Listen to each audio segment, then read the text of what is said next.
Армысыздар, құрметті көрермендер. Келе жатқан қарттар мерекесі құтты болсын. Қарттар мерекесіне орай арнайы ұйымдастырылған ақылды қария, ағынды дария атты сұхбатымызды бастауға рұқсат етіңіздер.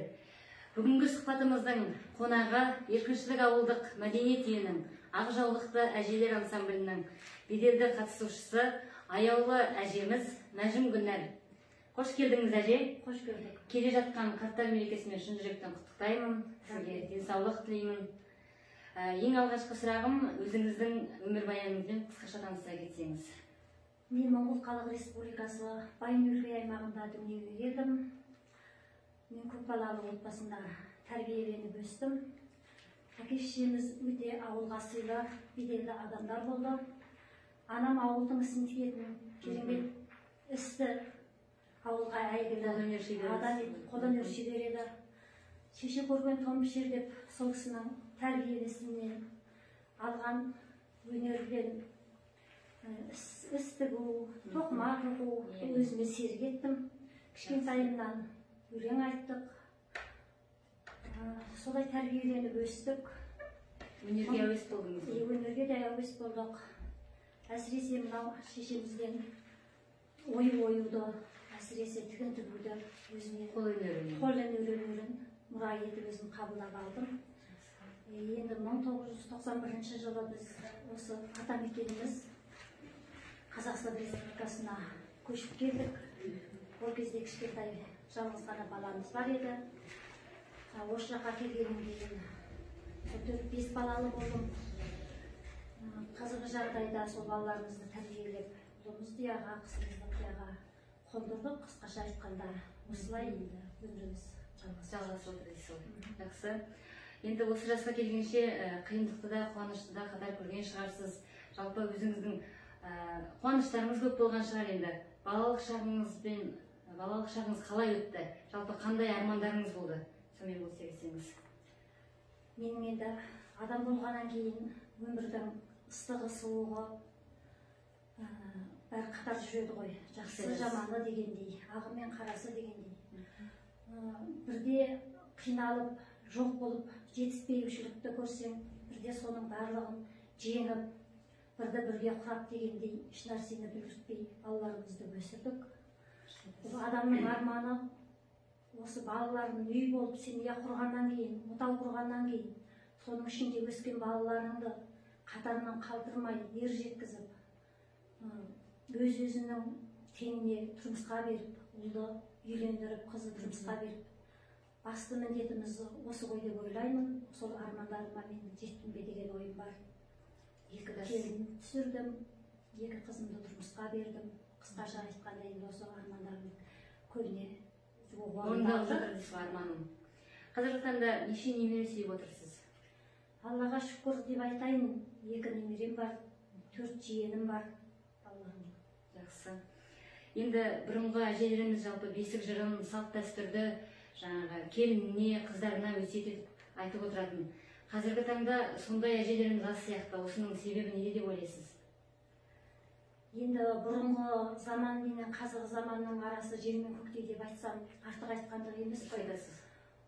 Қазір барлығы заманауи деп дайынға үйреніп, келіндеріміздің бәрі, қыздарымыздың бәрі енді дайын тұрған нәрсеге әуес болып кетті. Мен өзім ойлаймын, отбасынан осы тәрбие тал бесіктен деп бекер айтпайды ғой халқымыз. Сол кішкентай күнінен барлық жоққа сабыр етіп, барға қанағат тұтып үйренсе, соның жоққа да төзіп үйренсе, төзімділікпенен барлығын жеңеді ғой деп ойлаймын. Және де отбасының ұйытқысы болып отырған ана тәрбиесін көріп, соны мектептегі алған тәрбиесімен ұштастырған жағдайда мықты адамдар тәрбиелеп шығамыз деп ойлаймын. Және біздің мына салт дәстүріміз кенже қалып бара жатқан осы салт дәстүрімізді ұстанса екен деймін. Отбасында салт дәстүрдің үнемі орын алып, соны балаларына, немерелерімізге өзім айтып отырам. Дей тұрғанмендегі келіндерімізге құлақ қағыс, мына бесікке бөлеуді баланы, мынау қандай да бір салт дәстүрлердің бәрінде әсіресе мына баланы қалай солай өсірмей түп-түзу қылып бұрынғы таза тәрбиелі қойып жалғасып келе жатқан. Осыған көбірек көңіл бөлсе екен деген өзім ойым бар. бар. Сол. Жақсы. Енді келесі сұрағым, жалпы өмірге келген соң әрбір адам бақытты болғысы келеді. Сол бақыттың ішінде аналарымыздың атқаратын орны ерекше. Жалпы әйел бақыты дегенді қалай түсінесіз, және бақытты болу үшін адам не істеу керек деп ойлайсыз? Оның ішінде ер баланың дағы, әйел адамның дағы бақытты болуға лайықты ғой. Әсіресе мен әйел бақытын отбасынан алшақтата алмаймын. Отбасындағы семьясының ұйытқысы болып, осы сол үйдің барына жоғына назарын аударып, сол балаларын тәрбиелеп, жеткізіп, соның ішінде өз семьясын сақтау, әсіресе бірінші бақыт адамның құрған отбасын сақтауын мен бірінші бақытқа қоямын. Отбасы бақыты дейсіз. Отбасы бақыты, әйелдің бақыты, балаларын өсіріп, ер жеткізіп, соның қызығына бөлену деп ойлаймын. Дұрыс айтасыз. Енді сіздің әннен де, ақындықтан да құр жаяу емес екендігіңізді білеміз. Енді осы сұхбатымызға бір әсем әніңізді жолдасаңыз. Жарайды. Ассалаумағалейкум, ағаларым бүлдірген, ақ жібекпен қайырған жағаларым бүлдірген, сіздерге арнағайын өлең айттым бүлдірген, жағылдырма сөзімді бабаларым бүлдірген, ойдан өскен бүлдірген, қырдан өскен бүлдірген, жаны жайсаң ағайын қадіріңді кім білген. Көп рахмет әсем әніңізге. Біздің осы сұхбатымызға арнайы келгеніңізге, алтын уақытыңызды бөліп келгеніңізге көптен көп рахмет. Енді орамал тоң болмайды, жол болады демекші, осы азғантай сыйлығымды қабыл алыңыз. Рахмет.